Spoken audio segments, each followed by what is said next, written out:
والرابع سلورم قسم د توحید فی الالوهیت سره سلورم قسم التوحید فی العلم توحید فی العلم دی توحید فی العلم ومعناه معنى د توحید فی العلم صدا ان الله تعالی عالم الغیب والشهادة وحده عالم د ټول غیب او عالم د ټول مشاهداتو صرف خدای تعالی دی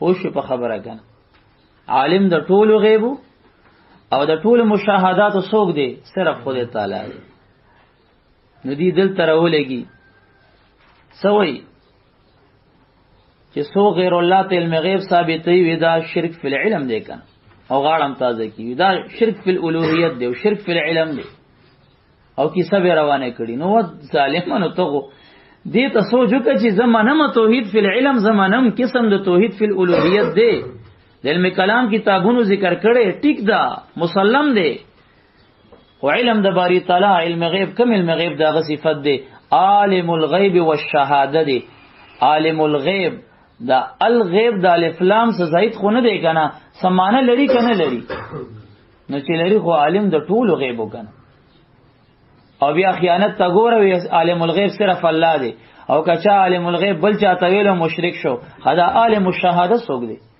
دا و شهادتی دا رابط دا و حرف ربط و عطف چې منس کرا غدا سوی عالم الغیب والشهاده و عالم الشهاده نو عالم غدا مشاهدات هم الله دی کنه اوس ته علم د بعض مشاهدات باندې ځان ته ثابتې کنه ثابتې نو مشاهده خدا پستر ګوجته ما ګوري دا پما استاس علم فی الجمله راغی کرانغه نو الله خوې چې عالم الشهاده عالم الشهاده زیم کنه دا بعض مشاهدات باندې ځان ته ولې ثابتې ناغزی کی چپ شو عالم الغیب د الله صفت دی نو دا عالم الشهاده د پلا صفت دی دا وې د چا صفت دی بس دا غزی کی خلق کړه کانو ګونګیان دي سره په خبره نه پويږي د ټول غیوبو د ټول مشاهدات علم مختص باری تعالی پوری دی انصاف خبره بعضی مشاهدات باندې علم ما ته بل ته بداهتن ثابت دی انکار بته نه کوي مگر مجاهل یا متجاهل بته نه کوي پدین پوښوي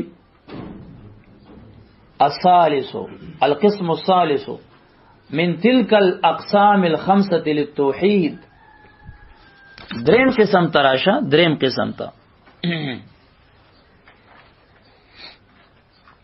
التوحید فی الاسماء والصفات توحید په اسماء او په صفاتو کې او معنی د توحید فی الاسماء والصفات څه ده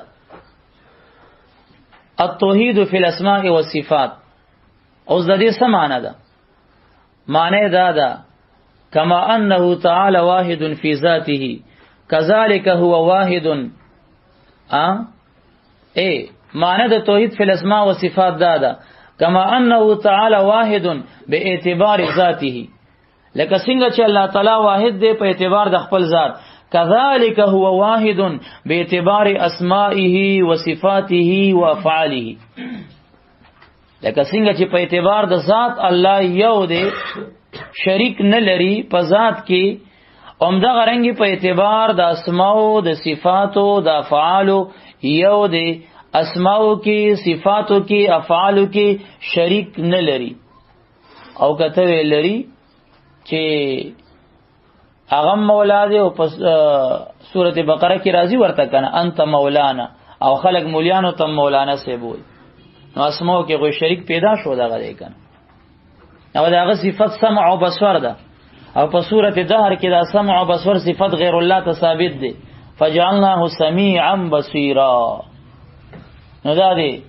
په اسماء او صفاتو کې ورسره شریک راغی کرانغه نو موږ ته هی ضمیر ته نه ګوري دا ګورا داغه په اسماء او داغه په صفاتو کې داغه سره شریک نشته دی د بنده سمع او بصر په هغه معنی سره نه دی چې کوم مختص بالله تعالی دی دا فرق مونږ وختي و درته ونه کوله کا دا ذاتی صفات دی د بندا عطای دی نو په دغه ذاتی صفاتو کې غیر متناهی صفاتو کې غیر محدود صفاتو کې قدیمی صفاتو کې پدغه اسماء کې پدغه افعالو کې د سره شریک سو کم نشته دي او ته غو اشتراک لفظي ته ګوري هغه باره کې هم قاعده بیان کا چې یراد فی حق الله تعالی غیر ما یراد فی حق العباد الکه پوښوي په خبره باندې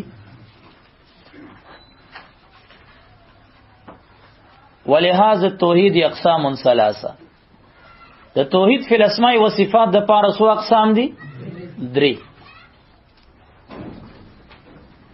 الاول التوحید فی الاسماء اول توحید فی الاسماء دی ندی سمانه ده ان الله تعالی واحد لا شریک له فی اسمائه المختصه به توحید فی الاسماء دا معنا چې الله تعالی یو دی شریک نه لري په اسماء مختصه او خپل کې شریک نه لري نو اسماء مختصه د باری تعالی غته پیژنې کنه چې قدیمی دی او ذاتی دی پیږي کنه هغه کې الله سره څوک شریک شته نه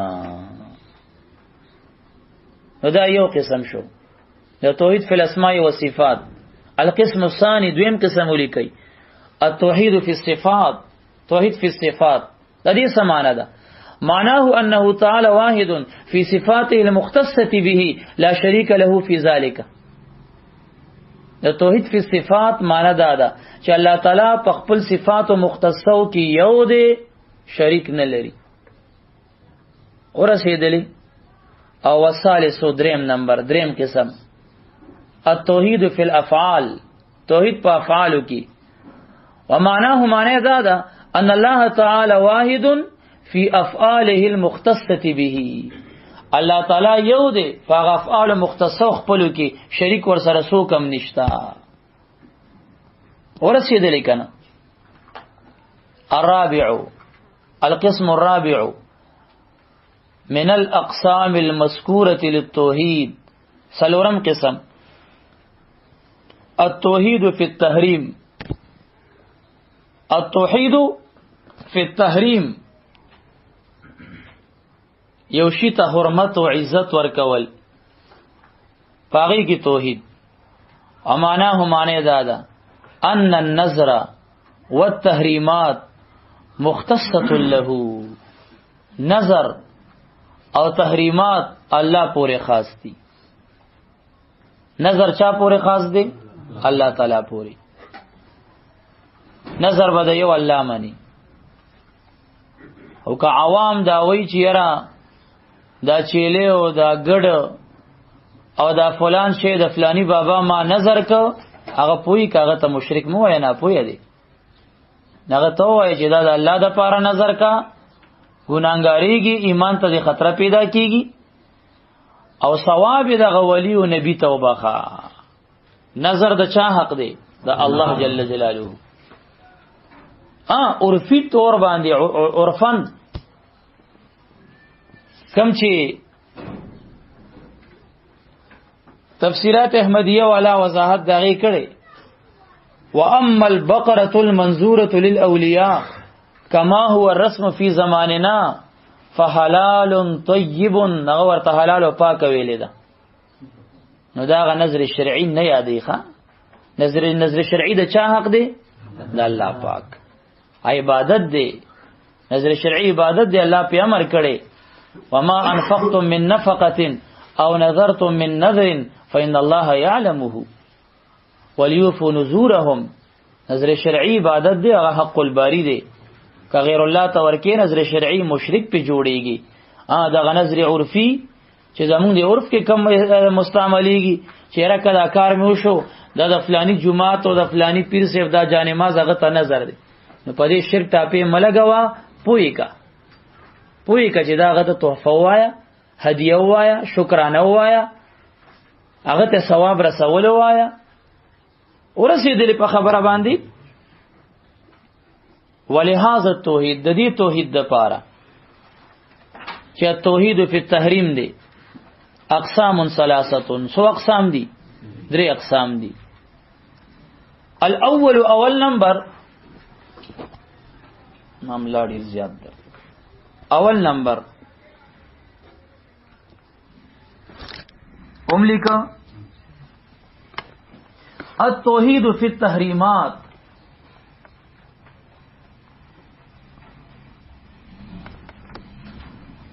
التوحید فی التحریمات اوس د دې سمانه ده د دې معنی ده ان الله تعالی قد تعین بعض الامکنه الله تعالی متعین کړی دي بعضی مکانونه لکه حرمین راواله مسجد اقصا راواله چې دا غي تعین هغه کې تعین شرعي راغلی الله تعالی بعضی امکنه متعین کړی دي و الشهور او بعضی میاشتې متعین کړی دي د حرمت د پاره اشهر الحرم سودی الکا سلور او دا غرنګي د قربانې سروي راواله او نظر راواله او حلف راواله او حلت او حرمت په احکامو کې راواله دا چا پورې خاص دي دا بری تعالی پورې خاص دي پدې کې د بلچا قول باندې چلیږي حل او حرمت کې قول لشارع معتبر دي تحلیلات او تحریمات چې کوم حدیث کې راغلی او نبی له سلام وای چې زی حرام کوم د سی وای کما حل الله نو دا وای خفي او کنه دال طبيعي زند شارع نه موجود دی کنه وما ينطق عن الهوى ان هو الا وحي يوحى اخو عبد مامورو د خپل ځان نه غوغه سنو کول دا خو یا وحی جلی او یا ورته وحی خفي و پوه شو لیکنه په دې اشیاء کې به حکم الباری چلیږي سالکا او دویم ثانی توحید فی النذور توحید په نذور کې و معناه ان النذر والصدقه والاضحيه على سبيل العباده مختصه به تعالی نظر صدقه قربانی چې د عبادت په تور ورته کې چې دا د عبادت کومه دا الله پورې خاص دي او کنه وی چې دا زه د الله عبادت کومه او ثواب دی بابا ته او دی کاکا ته او دی لالا ته او ولی الله ته وربخم فلا محذور فی ولا منع فی ولا قباحه فی ولا شناعه فی ومن ادعى فالنصوص نو نصوص بیا د تکذیب کوي او د باندې رد کوي بعضی کسان دلته بیا ځان نه تحریفات کوي نامزد کول پکې رو منډي او ما وهل لغیر الله آیت نه استدلال کوي چې کچا د غیر الله په نوم باندې صدقه نامزد کا بس د دې مشرک شو کلا وحش کتاب الاثار د محمد ابن الحسن شیبانی ځان سره ولیکي کتاب الاثار د محمد ابن الحسن شیبانی رحم الله ځان سره ولیکي هغه کې یو روایت ذکر کوي چې د عبد الله ابن رواحه د ګډو یو لوی کندکو او دا ورته یو وینځي دا ګډي سرولي او د پدې ګډو کې یو ګډ باندې نامه خي وا هذه شات رسول الله دا ورکه د نبی له سلام ګډ دی لکه نن سبا پښتانه په ګډانو کې یا د چرګو بچو کې چرګانو کې یو شی ودا ورکه د یو لسمې د ځوان دی دا ورکه د یو لسمې د ځوان دی نن سبا خدا شي نشته مخ کې خو کنه نو وهابیان هغه د مشرکان مبارک آیاتونه راوالي چې هذه للشركائنا وهذا لله فما كان لشركائهم فلا يصل الى الله هغه آیاتونه دلته چسپانی دا خو پتام چسپانیږي دا تا چې د مدرسې چاندي د پاره چاندا د بازو دنیا اهل ثروت باندې خودلې ده نو کداغه آیت ستاده هغه مختلف او تا باندې در فټ کم چې دا شل زره تنخالم او هاذا لشیخ مدرسه هاذا او هاذا لی و هاذا لله اوس دالته بس کې غوتهم الله نه تخم به د صغیر الله کنه ولته لیس کچېلی زیارت ته بوز شرک اپا په لګي پیدا د غیر الله دربار ته بوتلو او کده مدرسې تیرا ولته چې دا الله دی غوتم غیر الله کنه تا نه خسړی تلاړو هغه ته په شرک وي او دې مردار ته چراغ ورته خان دي طالبانو دعا ورته کوي عزت دې موږ سره غټ امداد کوي آیا اور بیا برڑانگ یہ وہی وہ کیا ہے جو نہیں ملتا خدا سے جسے تم مانگتے ہو اولیاء سے جواب بولے ترکی بترکی ورکا وہ چاند ہے جو نہیں ملتا خدا سے जिसे तुम मांगते हो अग्निया से. خبره باندې پیږي کنه. هاي هاي دا ورپسې بریلیانو ویل.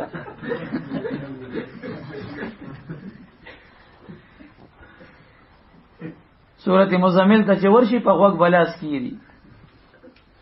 لا اله الا هو فاتخذه وکیلا. نشته بل کارساز مشکل کوشا په سخت کې اوریدو والا اولاد ورکول والا ته وجدي په عقیده کې اوس امام دی.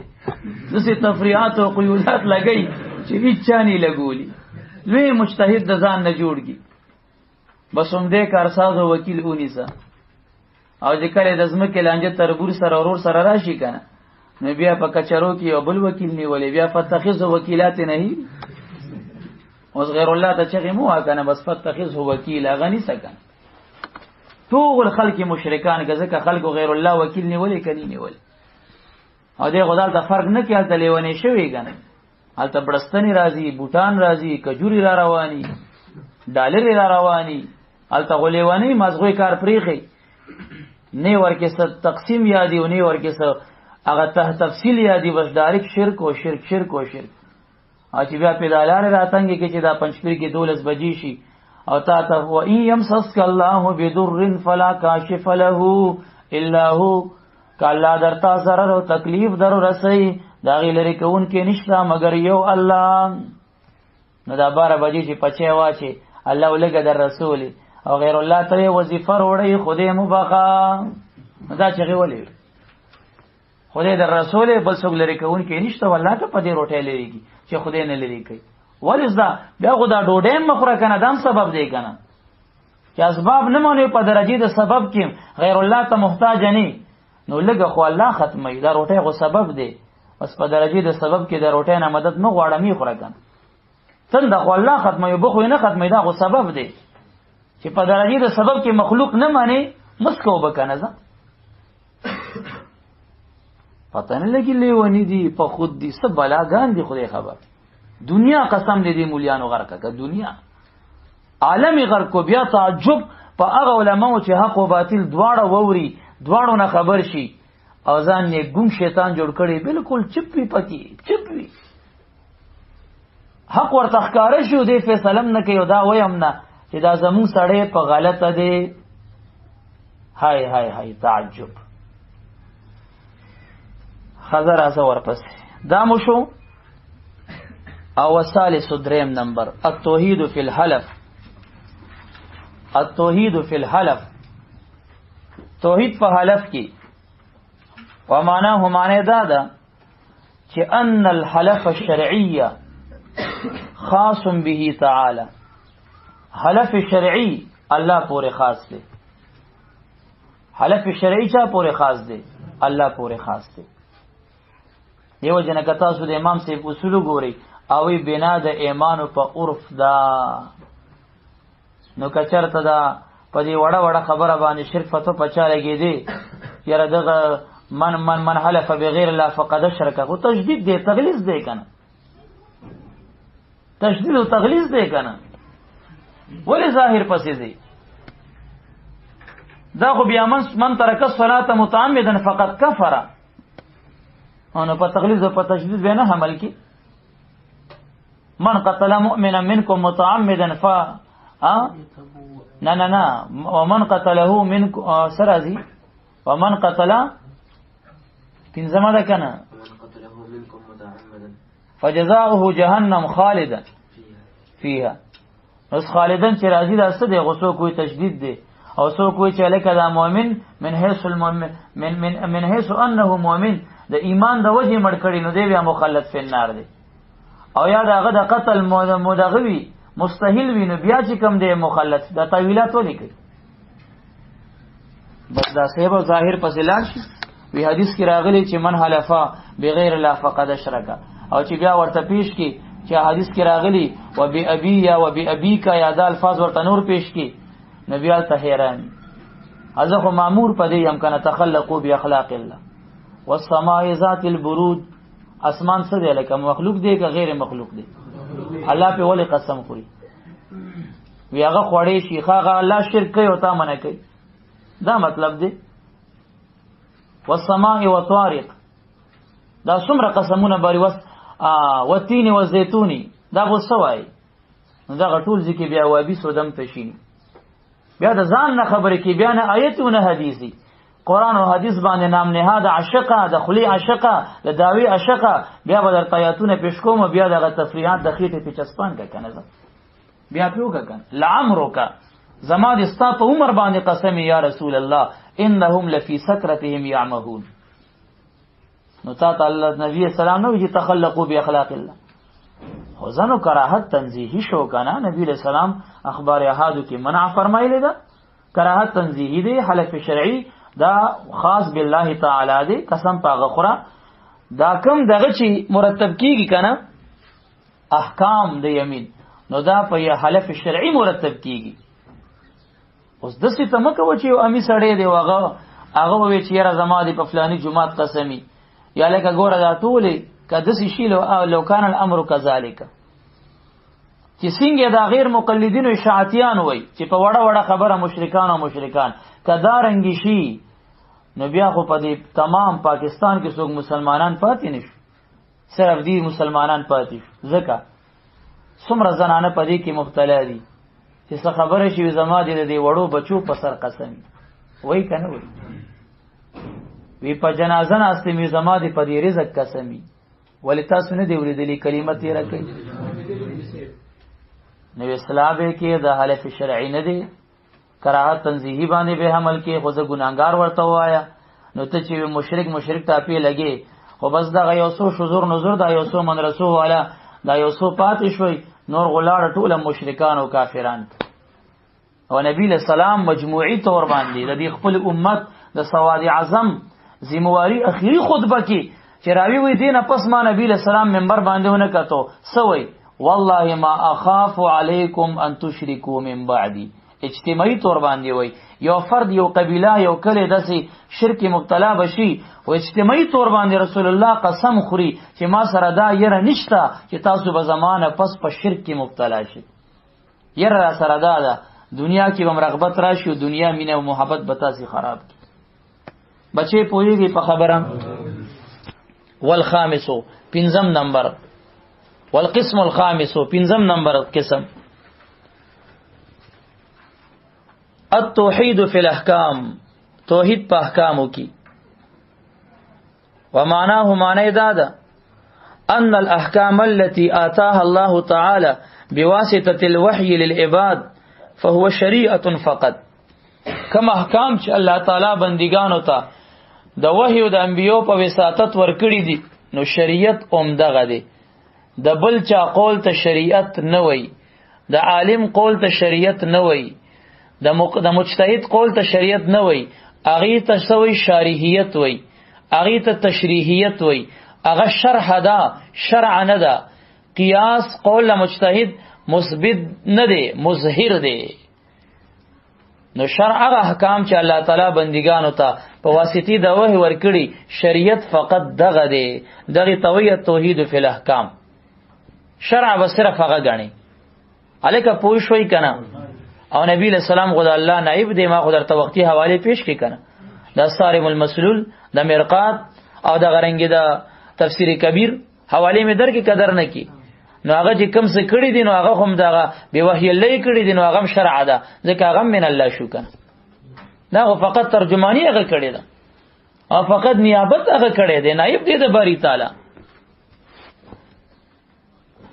ولهذا القسم الاخير قسمان ندی پنځم قسم توحید چې توحید فی الاحکام دی ندی سو قسمونه دي دوا ندی توحید دو قسمونه دي الاول التوحید فی الحکم الکونی التوحید فی الحکم الکونی په حکم کونی کی توحید حکم کونی څه ته وایي وهو عبارت عن حکمه الازلی حکم کونی عبارت دی د حکم ازلی د باری تعالی نه وهو عبارت عن حکمه الازلی الصادر عن الله تبارك وتعالى لإيجاد الممكنات الصادر عن الله تبارك وتعالى لإيجاد الممكنات حکم کونی عبارت دی د حکم ازلی خداوندینا چې صادر وي د باری تعالی نه د پاره د وجود ورکولو کائنات او ممکنات ته. دا چا پورې خاص دی؟ ایجاد څوک کوي؟ باری تعالی. وثانی دویم التوحید فی الحکم الشرعی. التوحید فی الحکم الشرعی والمراد منه، مراد د دې توحید نه څه دی؟ خطاب الشارعی، خطاب د شارع د الله، هغه خطاب یعلم منه المسألة الشرعیه چې دا غینه فهمیږي معلومیږي مسأله شرعیه، نو دغه توحیدی سوی ورته شرعی ورته وي. توحید په حکم شرعی کې ورته وي. بسم الله الرحمن الرحیم. فامداد د نوم د الله، فاستعانت د نوم د الله، فمصاحبت د نوم د الله. هغه الله چې عام مهربانه او خاص مهربانه دی. فامداد د نوم د الله، فاستعانت د نوم د الله، عام مهربانه خاص مهربانه سره ز شروع کوما. الحمدللہ تمام صفات کمالیہ اوصاف جمیلہ ټول ثنا او تعریف دا زلنا تر ابدا د هر حامدنا په هر زمانه کې لله مختص ته الله پوری رب العالمین. رب دا پډیر غنو معنا غانو باندې راځي. توحید فی ربوبیت وضاحت مونږ کو. خالق مالک رازق مدبر دا ټول معناګانو باندې رب راضي. تاسو ذهن شریف پدې کار کوي کنه کوي؟ رب راضي په معنا د مالک باندې. ګوره مالک د دار ته خلق رب الدار وای کنه وای؟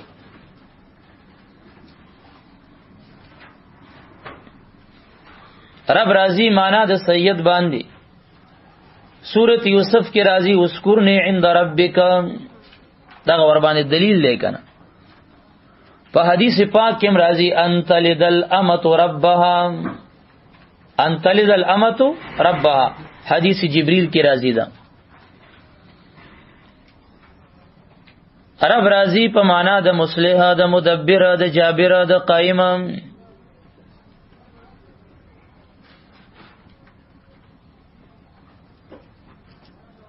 لغات کشوری د رب یو معنی کوي راضی په معنا د صاحب، راضی په معنا د مالک. لغات کشوری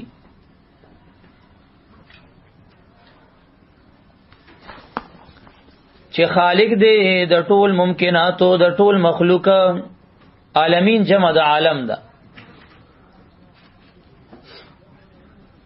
نو دا اسم جمع من غیر لفظه دی ته وایي. او تفسیر کبیر دلته لیکلی دی چې الحمدلله کلمه شریفه جلیله لكن لا بد من ذکرها فی موضعها. الحمدلله دا عجیبه جمله ده. کلمه شریفه جلیله، کلمه شریفه ده جلیله ډیره لویه کلمه ده. خو لا بد من ذکرها فی موضعها، په خپل ذکر به ذکر کې. او بیا د یو مشهور بزرگ رحمه الله واقعا پلی کلی ده، سر سقطی رحمت الله علیه. هغه ته چا ویل چې هغه ستا دکان هغه فلانی بازار کې نو الته اورو لګیدو، د ټولو خلکو دکانونه وسوځیدل، ستا دکان پاتې شو. دی ویل الحمدلله. فورن ورته سوچ راغی چې دا مې سووي، دا خو انا لله پکارو، د خلکو دکانونه وسوځیدل. اول داغي په دکانونو داغي په احراق او تحریق استرجاع پکاروا، بیا په خپل دکان الحمدلله پکاروا. تفسیر کبیر لیکلی وی دغه وجه نه چې دنه به محله دا کلمه ذکر شو، دیر شکاله په استغفار وی، دیر شکاله په سو ویل لکه استغفار ویخه. تفسیر کبیر حواله ځان سره ولیکي، اول جلد 195 صفحه. بعضی کلمه خو محل خو به پیژنې کنه. تا ترنګ راغو چا درته ویل چې پلار می وفات شو، نو دا د الحمدلله د استعمال محل نه دی چې تو ورته چې الحمدلله الحمدلله الحمدلله اوس دې محل دی نه نه نه. استرجاع ډیره ښه کلمه ده، د دې امت خصوصیت دی. محل به پیجنې، زی به پیجنې. اسنه څوک درته وې زوی مې وشو کویدن مې وکوته ورته انا لله و انا الیه.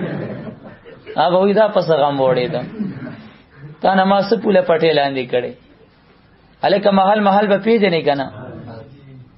څنګه چې سلام واړې د سم محل دی، د اللهم انت السلام، د ذکر الله محل دی. دانه چې تندیونی سی واستغفر الله ولی سدی وکړه خیر خو دې کنه. مونږ دې شک کې واچولو چې سد نه صادر شو. احادیث کې راغلي استغفر الله استغفر الله ثلاثه نبی له سلام ویلي. د مسلم شریف روایت دی. مانځنه پس حضور علیہ السلام نے استغفار ثابت دی. امتی ته سو یو کس راغی او هغه څنګه سلام وګرځول. ابو داود او مشکات کې دا روایت شته. ډایرک وی چې اللهم اغفر لي مبارک ورته وی جلتی دی وکا استغفر الله زد الله نه بخنه غواړم اللهم اغفر لي یا الله ما ته بخنه وکا. یو شی شو کنه شو. منع د مرادف مو یو مرادف نه، دا منع د مرادف اخر نه کني وی. اذن په یو مرادف، اذن په مرادف اخر وی کني وی لکه. نو اوس دلته چې نبی له سلام هغه ته وی جلتی دی وکا چې کله مانځنه سلام وګرځي د الله حمد وایا، بیا په ما درود وایا، بیا دعاګانې کوا. او کته وی هغه بدرز الاستغفار وی لغه دغه خپل عمل له امتی منعک. او ابن مسعود سے په سبا راضی او امامون زکو مانځنه پس می د الله ذکر وکړو، بیا می درود ویل. حضور علیہ السلام راته قتل ما ته وی سل تو جب اوس غواړو اوس به سوال قبليږي. نمازنه پس باللهم انت سلام تندې فورن مرانی څخه چې تندې رونی سي. ما خو الحمدلله ډیر کتابونه وکتل، ډیر ګورو لګیاوي پکې. نم چرته استادانو نه وریدل چې مازنه پس دا تندې نیول په درجه د استحباب کې دي. نم چرته کتاب کې ولیدل، خدای خبر دادی تورات کې لیدلی او انجیل کې لیدلی. والله د قران کې داشته. نو عرض می دا کولو او پدیز قرطبی رحمه الله بیا لیکلی چې الحمدلله کلمت کل شاکرین، دا د هر یو شکرګزار بنده کلمه ده. او بیا د دومره انبیاء علیهم السلام او د آیاتونو په حواله دغه تفصیل قرطبی په دې ذکر کړي. فلان پیغمبر حمد ویلې، فلان ویلې، فلان علیه السلام ویلې. نو دا ډیر لوی کلمه ده، خو محل کې به استعمالې ښا محل به پیجنې. بحوالے تفسیر الکبیر 195 صفحہ جلد نمبر 1. الرحمن اغام مہربانم چې رزق ورکي آفات دفع کوي د هر چانم. الرحیم غ خاص مهربان لرم چې مؤمنانو ته ایمان ورکړي دي په دنیا کې، انبیاء ته رسالت او نبوت ورکړي دي، اولیاء ته ولایت ورکړي دي. اهل سنت والجماعت ته د خپل پاک عقیده ورکړي ده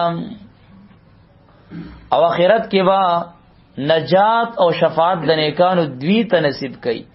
نو رحیم خاص مهربان دی.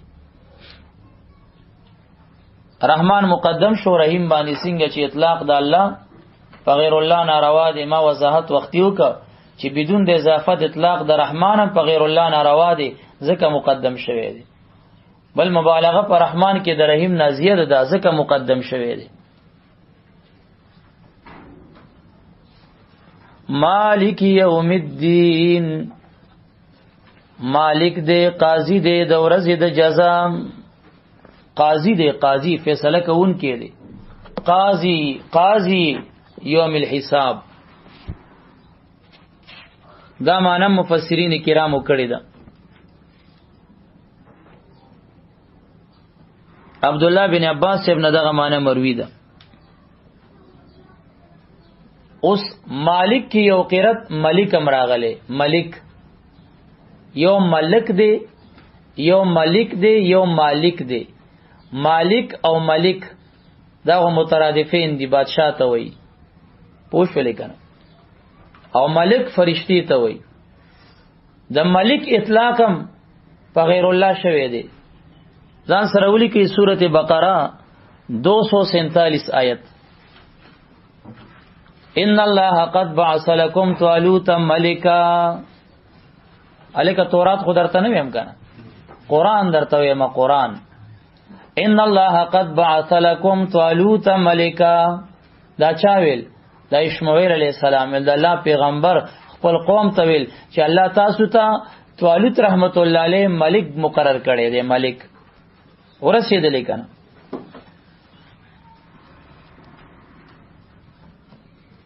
او دا غرنګ ځان سره ولیکي سورۃ کهف یو کم اتیایم.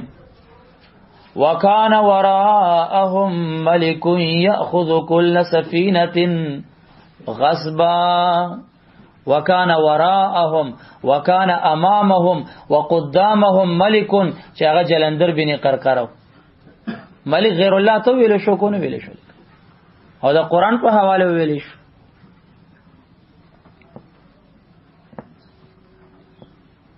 او دا غرنګي سورۃ مائده را واړوي ځان سره. سورۃ مائده هغه مولیک. سورۃ مائده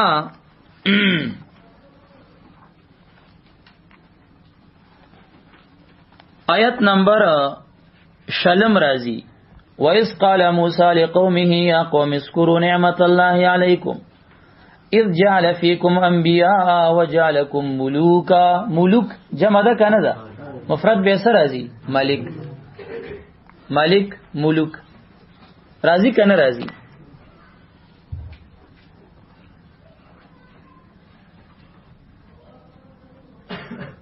او د مالک اطلاق هم په غیر الله شوی. د مالک اطلاق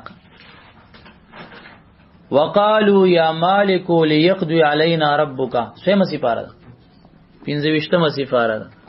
کم صورت دی؟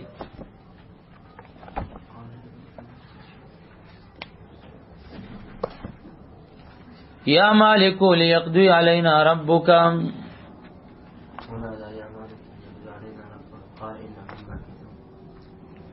سویمه پاره ده. نو کم صورت دی؟ کور ما در طویل زه حافظ نیم، خدا حافظان و استازی. سر به در تزگ دما نور به راته تر رسیزی تا. اوس خروجم نزدې. اوس خو سویم آیت دی.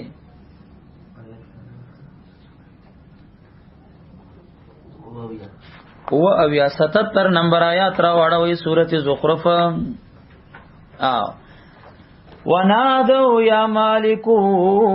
خازن وی ونادو یستغیثونا. جهنمیان با در آمدد شاوازونه کیم. یا مالکو و مالکا. و د جهنم اغا مشری فرشتی. د جهنم مشری فرشتی ته سوی مالک نامه ده. مالک نه مالک اطلاق په غیر الله قران کې شوی کنه دی شوی. لیقضي علینا ربک. او خازن وی والمانا انهم توسلوا بهم. دا به دا جهنميان به دغه ټیم کې په د وسیلې نسی आवाजونه به ورته ذکر کوي. هغه به ورته وی چې سوازونه مکوي. لقد جئناکم بالحق ولكن اکثرکم للحق کارهون. دنیا کې درته موږ په حق راتل کړیو، التم وسیله نه منله. اوس بس چې مو وਹੀ پارام کینه. نو ګوره د مالک اطلاق د قران په حواله په غیر الله شوی، د ملک شوی. او ملائک ملک اخواسم فرشتگان دي کنه. او سورۃ یوسف کې مرাজি کنه وقال الملك ایتون به استخلصه لنفسي. نور بیا تاسو ورته وباسیخه. مالک یوم الدین. مالک دې د ورځې د جزا ولې د دنیا نه دی څه، دنیا کې هم دی. اولی کې ځان سره سورۃ آل عمران 28 آیات. دنیا کې الله تعالی مالک الملک دی، ملک الاملاک دی، ملک الملوک دی. قل اللهم مالک الملک. الله په دنیا کې مالک الملک دی. تو تل ملک من تشاء. یا الله تورکه بچي چاته چې دی اراده وشي. نو په دنیا کې مالک الملک دی. او دنیا کې خو ور سړې بډې وي. فرعون ویل زم بچایم، نمرود ویل زمیم، بخت نصر ویل زیم، فلان ویل زیم. الله تعالی اضافت د یوم الدین تکیم التب आवाज کیږي لمن الملک اليوم نن د قیامت پر ورځ باچای چاله را ده بالکل چپ چپیا وي جواب بد الله د حضور نه خپل راضي لله الواحد القهار پیږي کنه ځکه مالک یوم الدین راغی په سورۃ یاسین کې مرাজি سورۃ یاسین یو لسم آیات اولم يروا انا خلقنا لهم مما عملت ايدينا انعاما فهم لها مالکون نګور مالکون ورته مجازا نه ویل کو نه ویل لکه د الله په اطاعت سره د الله په اذن سره هغه سړی دغه باعث او واسطو سبب ګرځيږي کنه ګرځيږي ایاک نعبد و ایاک نستعين دې کې ډېر لوی تفصیل لري سبا ته ختم کو او دغه صراط الذین انعمت علیهم کې دې کې بیا نحوی ترکیب هم دې ډېر مفید هغه به هم کو نو دومره ډېر دی درود شریف و اللهم صل علی محمد و آله و عترته و بارک وسلم علیه الحمد لله رب العالمین والعاقبة للمتقين والصلاة والسلام على أفضل الأنبياء والمرسلين وعلى آله وصحبه وسلم أجمعين ربنا تقبل منا إنك أنت السميع العليم وتب علينا يا مولانا إنك أنت التواب الرحيم اللهم آنس وحشتنا في قبورنا اللهم ارحمنا بالقرآن العظيم واجعله لنا إماما ونورا وهدى ورحمة اللهم ذكرنا منه ما نسينا وعلمنا منه ما جهلنا وارزقنا تلاوته آناء الليل وأطراف النهار واجعله لنا حجة يا رب العالمين وصلى الله تعالى على خير خلقه محمد وآله وصحبه وسلم أجمعين